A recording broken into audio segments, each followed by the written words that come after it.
Oh well, this is what's going on with the tobacco anyway. The heat pump has decided it's not going to work anymore overnight. I got my fermenter plugged into the electricity.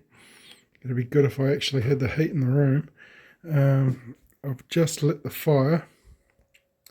I had to go dumpster diving around woodwork areas, industrial kitchen areas, and just say, look, man, I'm happy to take your crap. Just let me fill my boots worth of wood.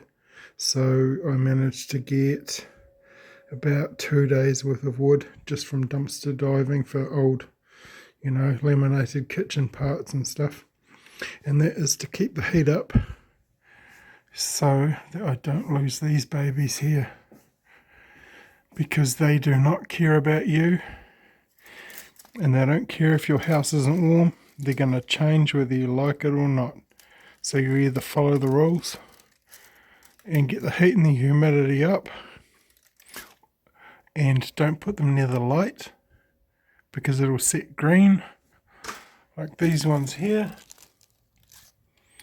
these early ones. The thing I find amazing is the stems are still green. Look at this one. This is crazy. 3 months old. 3 months old. So everything is cured and everything still feels soft and leathery because it's still connected to a spine that's green, and yet all the other ones aren't green.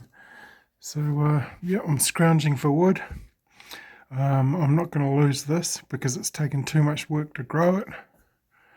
So I need to get off my ass, back pain and all, and solve the problem. Thought I'd better just record this. See how green this one's showing up? Even though it looks brown, it's probably good actually that it shows up green, because it means that I can ferment it longer and I know what to do. See, this one here is yellowing, going brown really well now. I've been keeping it away from the light because the light comes through here, and this is in the shade during the morning.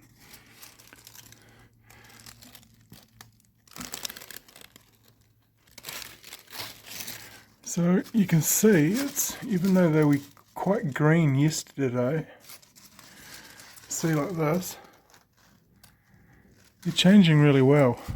I just got to keep them out of the light, and I'm going to put them next to these ones to see if these ones can pick up some moisture. But so far so good on this bunch anyway. Well, I've primed all these leaves and I've still got all of these to go. And remember, I was saying when things turn to crap, they really do turn to crap. Well, my heat pump's just broken and I got no firewood, which means I can't pick any of this stuff and cure it inside because it's too cold.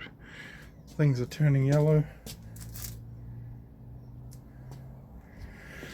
The sun has finally come out after 4 days of no sun. And of course there's a cloud behind it, isn't there? But anyway, I've been wanting to smoke this cigar for about 3 days now. This is probably about the second to last one I've got until I can actually roll some more. So it's all Virginia wrapper, Virginia everything, Intubado. Looks quite tight, but it draws really well, so I'll give it a smoke and see what it's like. Well, it's a bit tighter on the draw than I expected.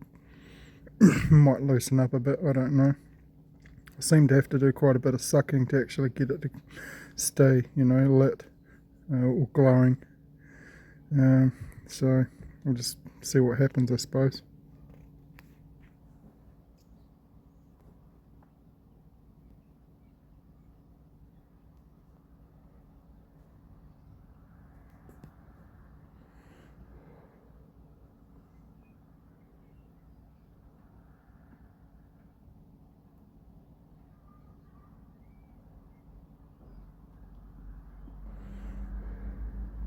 You can definitely taste the cedar that's picking up from the humidor.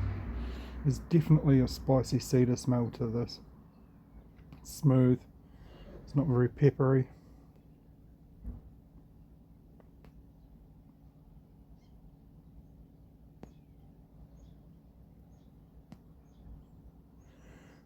Definitely has that leather smell that I love. Kind of like biscuits, cooked biscuits, or a piece of toast. If you took a piece of toast into a saddlery and smelt the leather and then smelt toast at the same time, it's probably what it'd taste like. It's the best descriptor I can give you of it.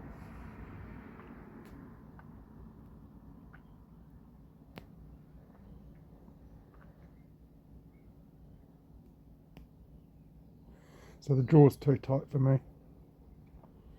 But hey, you make do with what you've got.